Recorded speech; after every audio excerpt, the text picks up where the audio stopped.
All right, today we're going to be talking about quadratic inequalities. So we're going to go ahead and worry about graphing them. And then we're going to solve inequalities.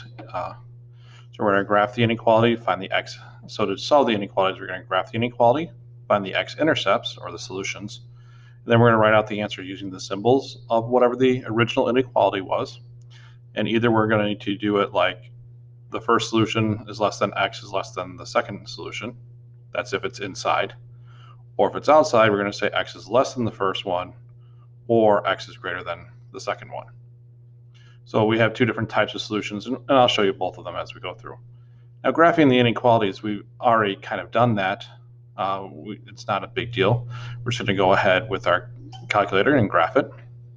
You're going to type it in, make sure that you change your symbol here to the greater than symbol.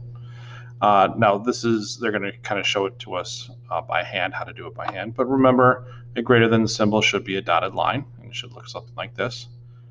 And you should be able to test a point, and then the point should test out to be true in this case. And so that means that the inside is the area that we are going to go ahead and shade.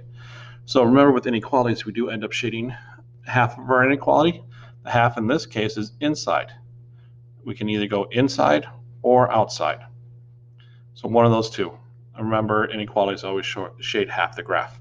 So we're either going to shade the inside or the outside. So what about this one? Y is less than negative x. Well, less than doesn't mean a dotted line, of course. So these two are out. We do know it goes down, and then it's just a matter of going ahead and graphing it, and I do believe it's D. It is. All right, now how do we actually use the graphs to go ahead and solve it, just like what we did before?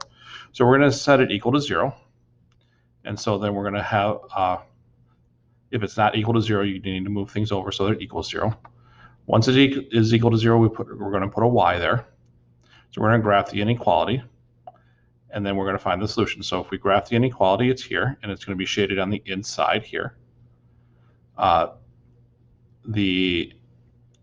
we're going to go ahead and do is find the solutions, these 2 points, like what we had before.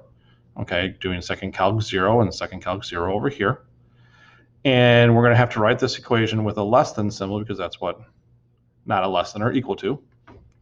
And since it's on the inside, it's 1 is less than or equal to x is less than or equal to 3. Remember, when we go ahead and we graph this, the y goes here. So when we put it into the actual graphing calculator, it's going to be y is greater than x squared minus 4x plus 3. And that's why we do get shaded in this area. And since it's shaded on the inside, it's the 1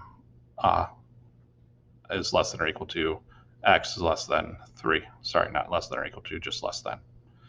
So we want to go ahead and use our calculator to find those points. They go here and here, and we have the ones on the inside. All right, so here's another one. We're going to go ahead and graph. Y is greater than. So we go ahead and have this, and it is a dotted line. But we're looking at our 2 points. Our 2 points are -2 and -3. So it's on the inside. So it's this form with -3 obviously being the first point because it's the farthest to the left, and -2 being the other point. All right, here's another one. Solve this one. Now this one's already set up, so y is less than. That actually ends up still being inside of here because it's an upside down graph, but that is what it is. So now I'm going to find each individual point. And since it's less than or equal to, my symbols down here are less than or equal to's. This has an equal to, these have to have equal to's. So here's 1 dot, which is 0.16. This is 1 dot is -3.16. So we have, since it's on the inside down here, it's all the points in between. So graph, find the different solutions, and then that's write our answer. And that's what I have for you today.